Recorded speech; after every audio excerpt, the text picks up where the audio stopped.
It began in silence. Not with a scream or a fall, but a whisper. A name I hadn't spoken. A face I'd never seen, but somehow still remembered. I used to think dreams were random, fragments of the mind playing dress-up. But when I woke up gasping at 3 a.m., heart pounding, fingers curled like they'd been grasping a ghost, I realized this wasn't imagination. This was memory. Of a life I never lived. And a man I once loved. Enough to die for. The first dream came on my 25th birthday. I had gone to bed like usual, book on my nightstand, soft lo-fi humming through my earbuds, a faint glow from the city slipping between my curtains. But the moment I closed my eyes, I wasn't in my apartment anymore. I was standing at the top of a stone staircase, wearing a red silk gown I'd never owned. My hair was longer, my body older, softer, stronger. And he was at the bottom of the stairs, dark-haired, smiling, holding his hand out like I was something fragile. But his eyes, they weren't kind. They were gleaming with a hunger I recognized too late. I took one step toward him, and then I fell. The stone turned to ice. The silk tore. And the last thing I heard before I hit the ground was my own voice whispering his name. I woke up crying. Not with tears. With grief. That kind of grief that settles in your bones like it's always been there.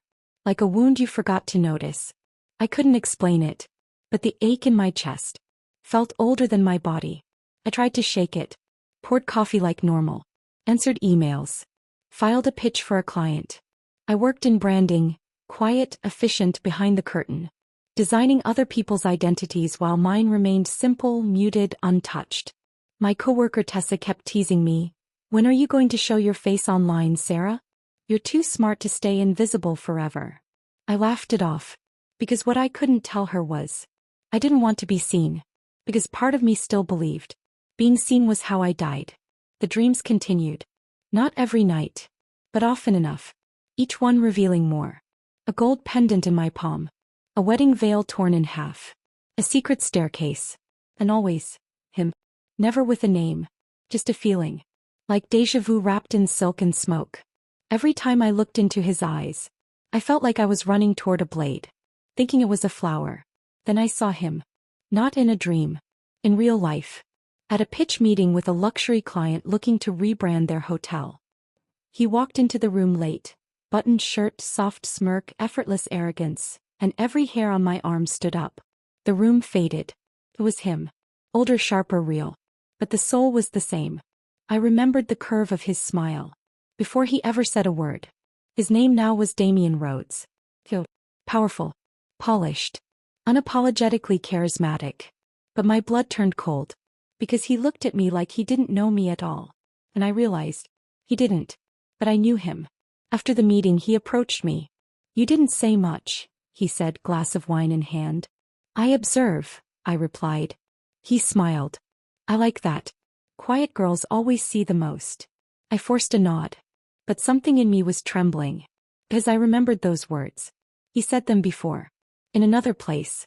Before he kissed me like I was air. Then left me to choke on it. That night I stood in my shower, forehead pressed to the tile. Trying to understand how it was possible.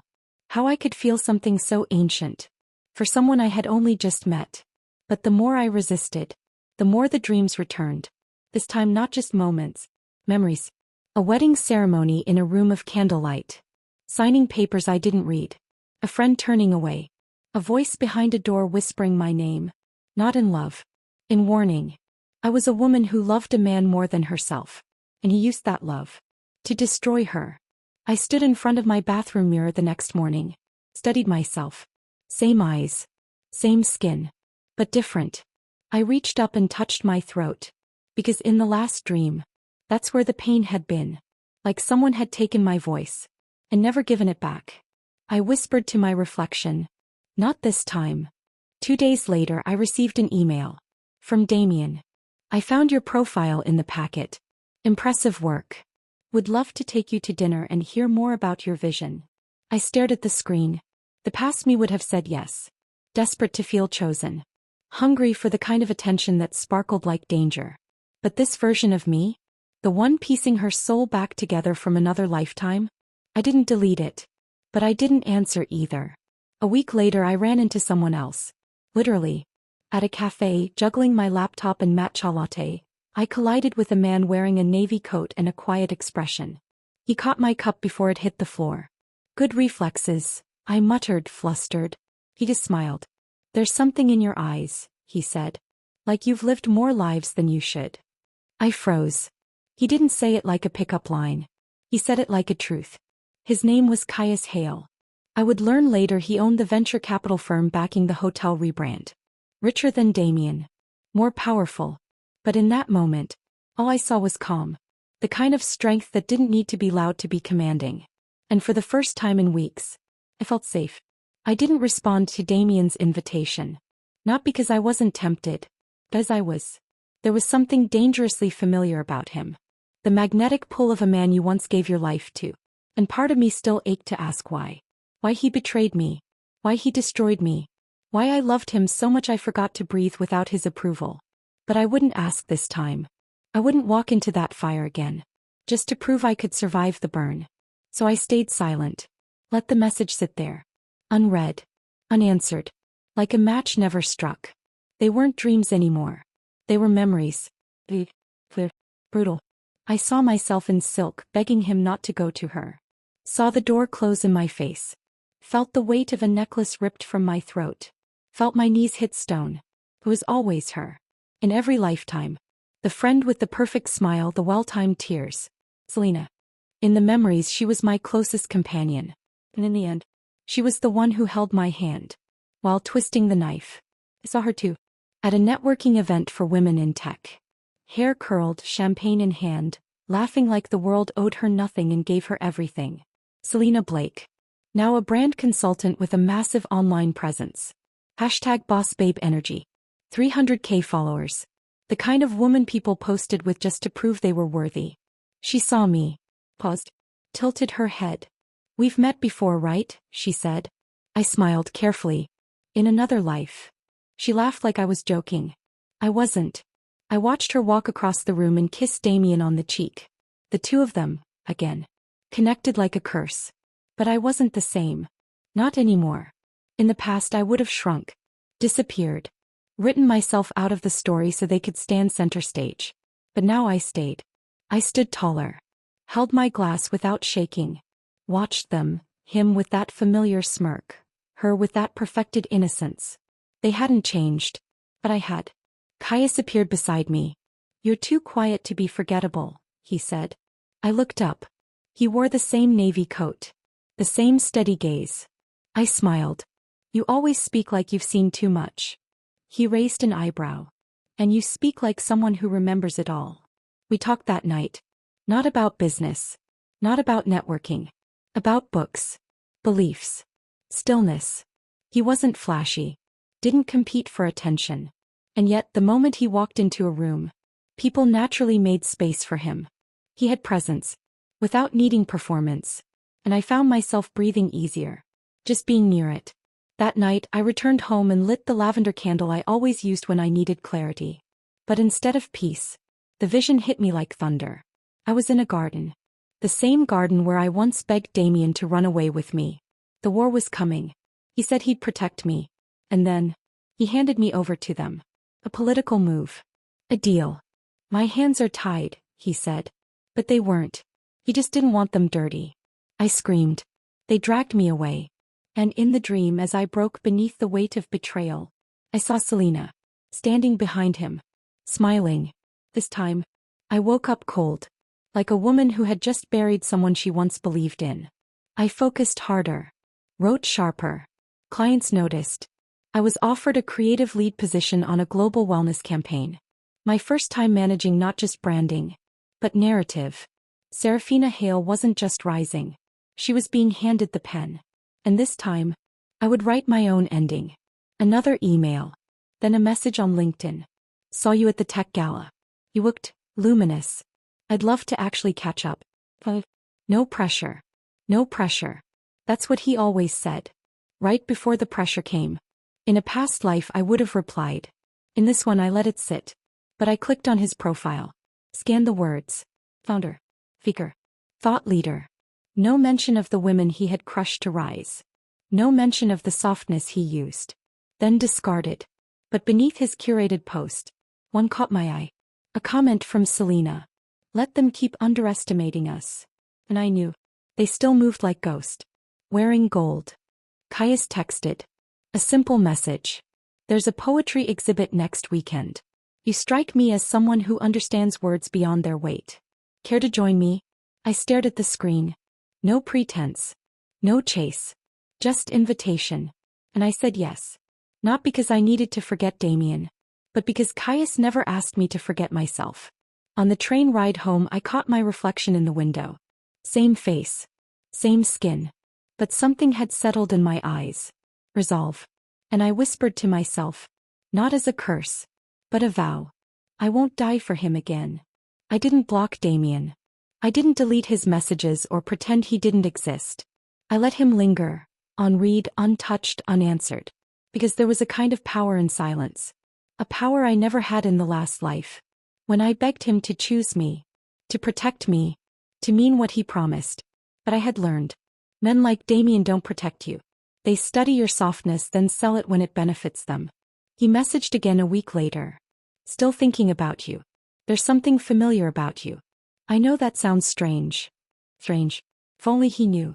If only he remembered the garden. The night I bled for his ambition. The way he once said, it was never personal. But I remembered. And now I understood something deeper. Just because we were connected in a past life doesn't mean we're meant for this one. Rain that day. Soft, slow rain that made the streets shimmer. Caius picked me up holding a black umbrella, wearing that same navy coat like it was stitched from winter. He didn't compliment my dress. He didn't flirt or pretend to be interested in my past. Instead, he handed me a folded sheet of paper. I read this and thought of you, he said. I opened it slowly. It was a poem by Nayira Wahid. You broke the ocean in half to be here. Only to meet nothing that wants you. Something in my chest cracked. Thank you, I whispered. He nodded. You feel like someone who came back from something. I looked at him carefully. I did, I said. The exhibit was quiet. Sparse. Intimate. Each room had only one poem, one painting. One space to breathe. We stood before a canvas smeared in black and red. A lone woman in silhouette walking away from a burning city. The title read. She chose herself. Caius asked nothing. He didn't pry. And I realized. That's what made him powerful. He didn't try to own me. He allowed me to exist.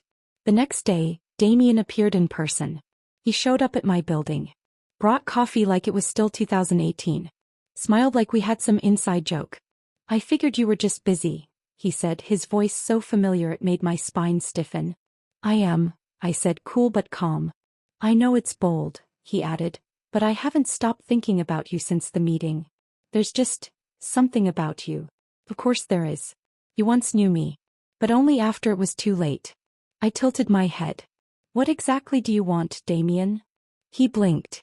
A chance, he said. To know you. I smiled. You already did. And you wasted it. This time. I'm not repeating the ending.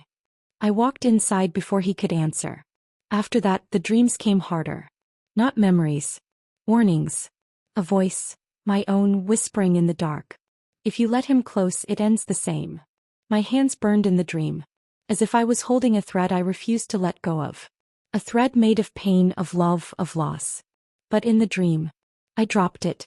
And when I woke, my hands felt lighter. Not in a loud way. Not in the way that takes up space. But in the way the moon shows up every night. Whether you notice or not. He started sending poems. Soft ones. Sharp ones. Real ones. We met for walks. Long ones. Silent ones. Needed ones. He never asked what I was running from. Never asked for the whole story. He just made space. And filled none of it with ego. He gave me a pendant one day. Not gold. Not silver. Just a stone, blue, smooth, cold. This is called kyanite, he said. It clears energy blockages. I took it. Held it in my palm. In the last life I wore gold chains Damien bought to keep me visible but bound. This felt like armor. Selena's shadow returns. She invited me to collaborate on a brand project. Smiling. Effusive. As if we'd been best friends in college. As if she hadn't helped him bury me last time. She wrote. Your vibe is so ethereal right now. Love what you're doing. Let's join forces, girl power and all that. I stared at the email. And for a moment, I tasted the bitterness of the past again. But this time, I didn't bite. I replied with one line. Girl power starts with honesty. You and I both know that's never been your brand. I realized then that remembering isn't enough. Healing means choosing differently. Even when fate sets the stage the same way. Even when the same actors show up in new clothes. Even when your body still aches for a love that tried to end you. Because this time, I wasn't falling for chemistry. I was choosing peace. We sat beneath a willow tree one evening, near the quiet edge of the park. He looked at me gentle and steady. I don't want your secrets, he said. But if I asked what hurt you most, would you tell me? I paused. Not yet, I said. But maybe soon. He nodded once. And said nothing else. That was when I knew. This man didn't come to conquer me. He came to witness my becoming. The memories returned like waves. Not crashing. Pulling. Dragging me under. And holding me there. Until I stopped fighting. And started remembering. They came on a Thursday afternoon while I was editing a campaign pitch. One moment I was adjusting color palettes. The next, I was standing in a ballroom. In another life. In another body. Wearing white. Lace sleeves, trembling hands. A wedding. To him. The past life in full. I remembered the vows. How his hand shook when he held mine. How Selena smiled too much from the front row. I remembered what came after. The letters I found. The meetings they had behind locked doors. The way Damien would disappear for days, return with gifts and hollow apologies. I remembered the confrontation. Selena crying, playing the victim. Damien telling me you're too sensitive. It didn't mean anything. And then, the accident. A staircase. A shove that wasn't quite a shove. A fall that felt like fate. I didn't die instantly. I remembered the pain. I remembered lying at the bottom of the marble stairs, hearing their voices above me. I told you it would go too far, Selena had whispered. She made it go too far, Damien had snapped. She always wanted too much. I woke up screaming. This time no quiet gasps. No graceful shudder. I screamed like the girl I once was. Had just died again in my throat. Sweating. Shaking. Alone. Except for Caius. Who had been staying on my couch for the last 3 nights, after I had admitted the dreams were getting worse. He rushed in, no questions, just calm. Kneeling by my side. Wrapping a blanket around my shoulders like it was armor. I remember everything, I whispered. And for the first time, I told someone everything. Not the clean version. Not the rationalized version. Caius didn't flinch. When I finished, he didn't call me crazy. Didn't laugh. Didn't try to explain it away with psychology or trauma theory. He just said, some people get to start new lives. You got to return to yours. And finish what they tried to end. That's when I cried. Because no one had ever believed me. Even when I hadn't had the words. And here he was. Believing without needing proof. A message from Damien. The next morning I received a voice note. Sarah, I know something's going on. I can feel it. There's something about you. Something I can't name, but it pulls at me. I need to see you. His voice cracked near the end. I didn't respond. Instead I played it again. And listened for the thing I used to long for. Regret. Remorse. Redemption. But all I heard was confusion. All I saw was a man. Still mistaking curiosity for love. I visited the house. The one from my dreams. It existed. An old manor 2 hours north, now a historical site. I told the tour guide I was doing research for a branding campaign. He laughed and said, this house has its ghosts. I walked the halls slowly. Let the carpet creak beneath me. And then I saw it. The staircase. My breath caught. Looked exactly as it had in my visions. Even the chipped banister on the right. I stood there for a long time. Not afraid. Just quiet. Until I whispered, you didn't win. Selena reached out. A DM this time. I hope you're doing okay. I've been thinking about you. I don't know what happened between us, but I miss our old friendship. I stared at her message like it was a spiderweb. Delicate, sticky, and meant to trap. But I wasn't the girl who once cried in her lap, begging her to tell the truth. I replied simply. I remembered everything. That's enough. I blocked her after that. Not out of anger. Out of completion. A new offer. That week I was offered a creative director position at an international wellness brand. Not for my resume. For my story. The founder had read a feature about my healing project, Soft Power, and said, "You understand quiet influence. That's what the world needs." And for the first time, I didn't feel like a girl trying to prove herself. I felt like a woman. Being seen for what she had become. Dinner with Caius. He cooked. Pasta. Red wine. Old vinyls. "I wanted to ask you something," he said, pouring us each a glass. I raised an eyebrow. "Heavy or light?" "Light," he smiled. "I promise." He reached into his coat and pulled out a folded paper. Not a ring. Not a contract. A plane ticket. "To Italy," he said. "Next month. I'm speaking at a summit. But I don't want to go alone." I stared at it. "It's not romantic unless you want it to be," he said quietly. "I just like your company. You're calm. The way you take up space without noise." I smiled. Not because I was in love. But because I finally knew what it felt like to be respected. Without being possessed. Later that night I stood in front of the mirror again. Same eyes. Same hands. But everything had changed. Because this time, I wasn't asking the mirror to show me who I was. I was saying thank you. To the girl I used to be. For surviving long enough. To become me. I didn't tell Caius everything. Not yet. But he never asked. He watched me carefully. Not like a man waiting for answers. But like one who knew. The quietest parts of me were still forming. I had started spending more time at his place. Not because I needed him. But as it felt steady. His home was warm and uncluttered. Art on the walls. Books with worn spines. The kind of life someone builds when they're not trying to impress. Only to be. Damien reached out again. A hand-delivered letter. Elegant, embossed. His name at the top like it still meant something. I almost didn't open it. But I did. It's like, "Sarah, I don't know why I feel this way around you. It's like I've known you forever, like I've lost you before. Selena told me something strange. That she thinks you believe in past lives. That you remember things. I thought she was being dramatic. But something about you haunts me. If there's something I need to understand, tell me. I don't want to lose you again, whatever that means. Damien." I sat with that letter for a long time. Not because I was moved. But because I realized. He felt it too. The ghost of who we had been. Clinging to the corners of his soul. But unlike me, he didn't seek redemption. He wanted relief. He wanted me to erase the discomfort. Without changing the behavior. I didn't respond. I went to the pier instead. Alone. Sat with the wind in my hair. And the weight in my chest.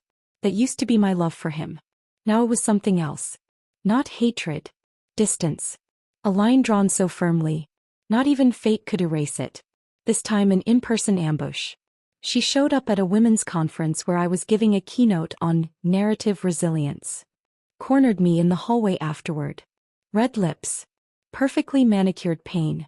"You're really going to let some spiritual fever dream ruin 20 years of friendship?"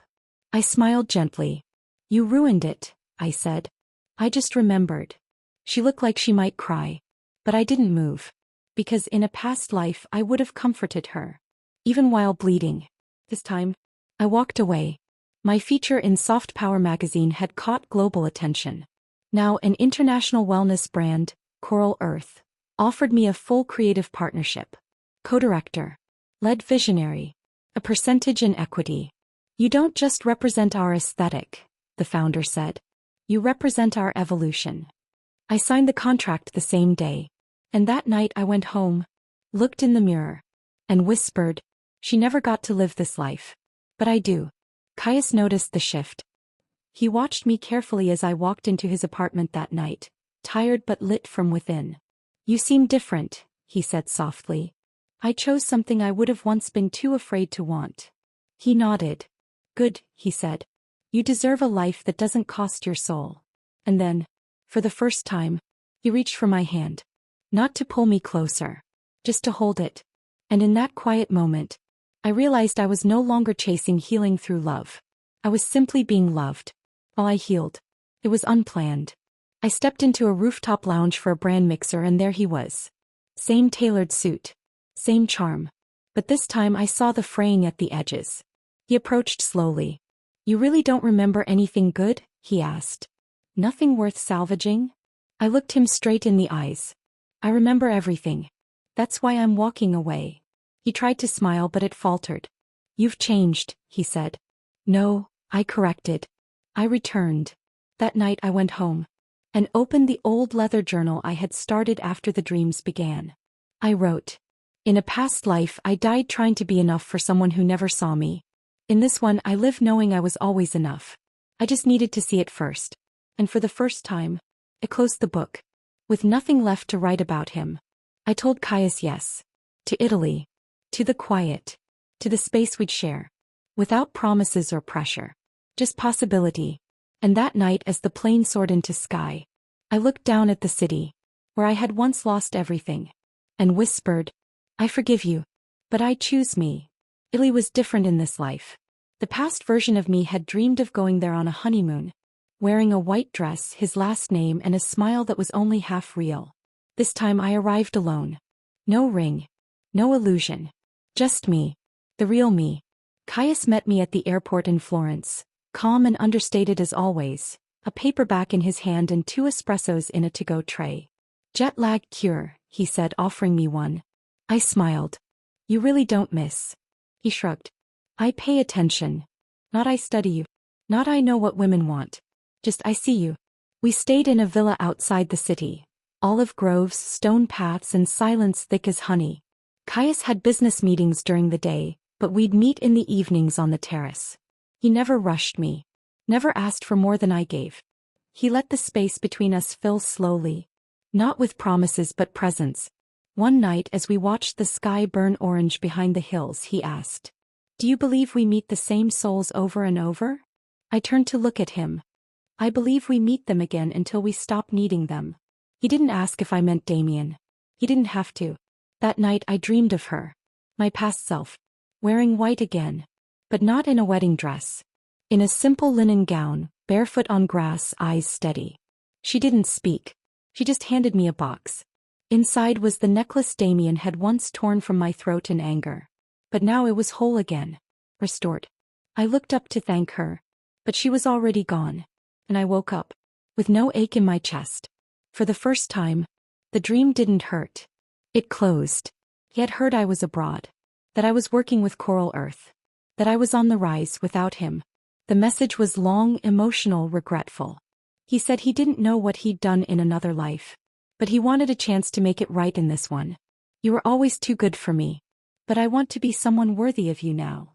I didn't even feel anger reading it. Not sadness. Just distance. Like reading a chapter of a book I had already outgrown. Not because I didn't have words. But because I finally understood. I didn't owe him any. Redemption wasn't mine to give. And healing wasn't his to ask for. From the person he hurt. He had to find that in himself. Just like I had. A week before returning home, I stood with Caius beneath the shade of a cypress tree. I never asked, he said. What would make you stay? I thought for a moment. Not a person, I said. A feeling. The one I have now. Which is freedom. He nodded. Then promise me something. What? If you ever forget what that feels like, I'll remind you. I smiled. He didn't say I love you. Didn't try to stake a claim. He simply offered to protect the one thing I fought so hard to reclaim. Myself. I stepped back into my apartment weeks later and everything was the same. Except me. I unpacked slowly. Hung the kyanite pendant from Caius above my desk. Lit a candle. Then I opened my journal. And wrote one final entry. She didn't die for nothing. She died so I could remember. So I could rise in this life. Not for love. But for me. And if I love again, it will be because I am full. Not because I am hollow. I didn't return to him.